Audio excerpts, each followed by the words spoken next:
Well, we're officially starting week 2 of the LCS Lock-In Tournament with coverage brought to you by Alienware. I'm joined right now by Blaber to talk about Cloud9's progress so far. You guys just played Dignitas in a match that it felt like they actually had control of it. I mean, a lot of people were tweeting and talking about how it seemed like it was Dig's game to win. Then I believe it's just a dragon fight that really started to turn things around. So maybe you can talk a little bit about your perspective on that game and how it went down. Yeah, so the game itself was it's not super great from the early game. We got behind. I think Darla killed both bot and top. I should have helped them push out lanes. But regardless, we played from behind, and I haven't watched the game yet, but I don't think we got too far behind in gold, and I think we played pretty well from behind, giving what was not ours and defending our camps in our vision. And then obviously when Ocean Soul came, right, we have to fight no matter what. Or else we'll lose the game, and I think we retook vision very well, and we got a really good fight. I am kind of curious what your thoughts on your own personal performance were, because a lot of the folks that I was watching were lauding you as a main factor in Cloud9's comeback, I guess I would say. Yeah, so I mean, I thought I played pretty well. I actually think I had much better positioning this game than I do normally. Usually I like to face check and kill myself, but I actually think I was playing very safe this game. Um, I think my teammates also played really well around me. Usually what happens when teams get behind is they lose their jungle camps. Um, but like I think my team helped me defend my camps really well, even though they were taking vision in our jungle. And I think me and Vulcan played really well together to get picks that were able to get us back into the game. There's been a lot of discussion this past week about how much of like a lane kingdom Perkz is in terms of a player and his play style, and how that's going to mesh with you versus your time when you were playing with Niski, where he was all about enabling other players and especially you. I'm kind of curious, what is your read on that? Do you think Perkz is this person who wants to just like control mid lane and really have you there to back him up, or is he about enabling people? How has this sort of gone for the team over the past couple of weeks? Yeah, so for me personally, I really do enjoy playing with Perkz. And I think, like a lot of people don't know, right? Or don't remember, but I used to play with Jensen as well, who is like the definition of like lane kingdom, right? Playing super for himself. And we also played really well together. And I think Perkz is honestly like a middle ground for me between Niski and Jensen. He can play really well in the control mages like Orianna, for example. I think he got a really big CS lead this game. And he can also play like the supportive style for me, like the Galio. And I think we do really well together. I think I help him a lot. He helps me a lot. And I think we just started playing right, but I think we're building some pretty good synergy. And I think being able to play for me and me being able to play for him has been feeling pretty good. Yeah. I mean, that helps out a lot in just understanding it, because I think a lot of people are trying to figure out, how do you to balance this. But it sounds like you're feeling like it's pretty good. In the post-game interview, Fudge felt like, or was talking a lot about how he felt like he played very poorly that game and was disappointed in his own performance. I am kind of curious, what do you think of Fudge's performance so far in the LCS? Obviously, I know you're not going to like dunk on your teammate, but I'm curious if you feel like the issues that seem to exist that even he's identifying are like bringing him in on a team, or like you need to be there more, or if it's just he needs to get comfortable. I don't know. Well, so I didn't actually watch his interview, so I don't actually know what he said specifically about his own He just said he gameplay. was really disappointed with his own performance Okay. that game. Well, regarding like this game specifically, I don't believe we even played Jace at all this week. So he kind of just pulled it out first time on stage because he was really comfortable, like he wanted to play the matchup, and we all trusted him, obviously, right? And for me, I really love playing with Fudge, honestly. As a jungler, Fudge really plays for jungle. It's like a weird thing to actually say out loud, but he really understands junglers need to farm in this meta, and he is really good at playing weak side and not dying. And like us as a team, we generally like to play towards bot, right? So Sven, we can enable Sven, so Vulcan can move around the map with me. And for me, he's been really stable top lane, not like dying, for example, and being able to play weak side very well.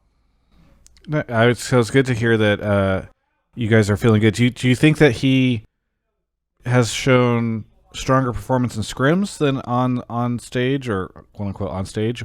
Do you think, because I think a lot of people are saying like, okay, well, he talked big and there was a lot of hype around coming in. They just don't feel like he's really showing that in the games yet. And so I'm curious if you think that he's like behind the scenes really popping off. It's just unfortunate that he hasn't had these strong games on the stage. Well, I mean, I wouldn't say like he's 1v9ing in scrims, but he does play really well in scrims, for example. He does lane pretty well in scrims, I guess, contrary to what people believe. And generally he's like a really good player.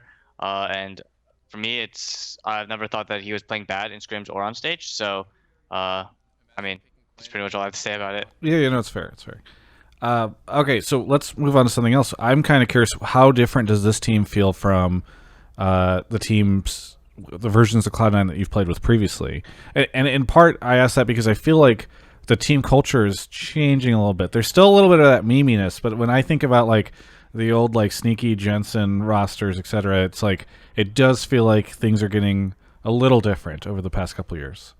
Yeah, I mean, I think there's still like a little bit of the meme that from before, right? We still have Jack. I'm still there and I brought some of the stuff from Sneaky and Jensen, right?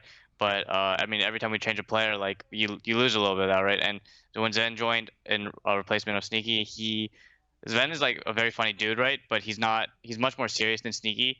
Um, and I think when Perkz joined, even like when Niski joined, actually he was like kind of the guy that we'd like make fun of, make jokes about. Right.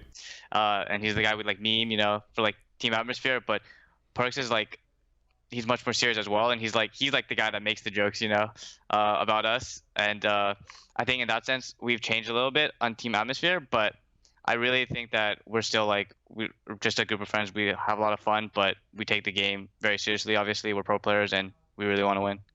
And with this roster, I know it's only been like a week and a half of competitive play, but there's been so much hype around C9 going into this, and it does feel like the games that you guys have played, in some cases they have moments of like really great, impressive stuff that people expected, but also it feels like there's still some wonkiness. Is that just jitters? I mean, what do you think is causing you guys to not sort of hit that like level that so many people had as an expectation?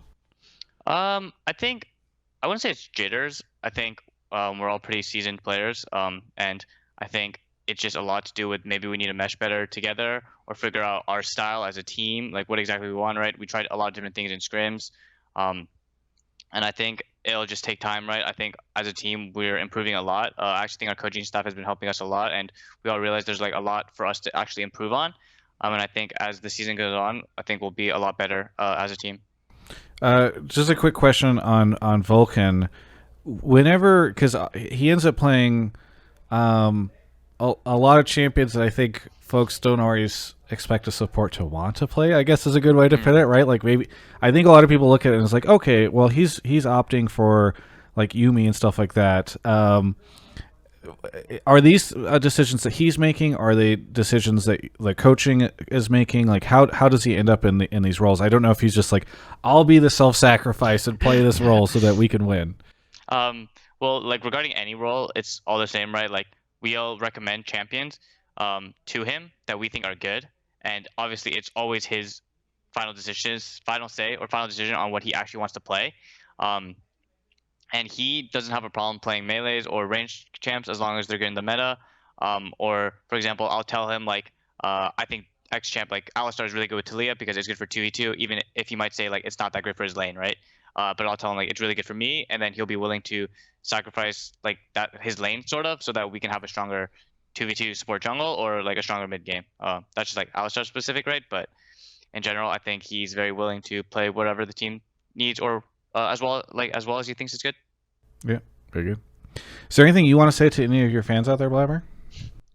Yeah, I think we didn't have the best last year on C9. We didn't get to make Worlds, right? But I'm really hoping to make it to Worlds this year and help our team do that. So I hope you guys can support us even if we're not doing well right now, because we like shit on everyone last year at the beginning of the season, and look what happened, right? So I hope you guys can keep supporting us even if we're not playing as well as you guys expected, even though I don't think we're playing that bad. But yeah.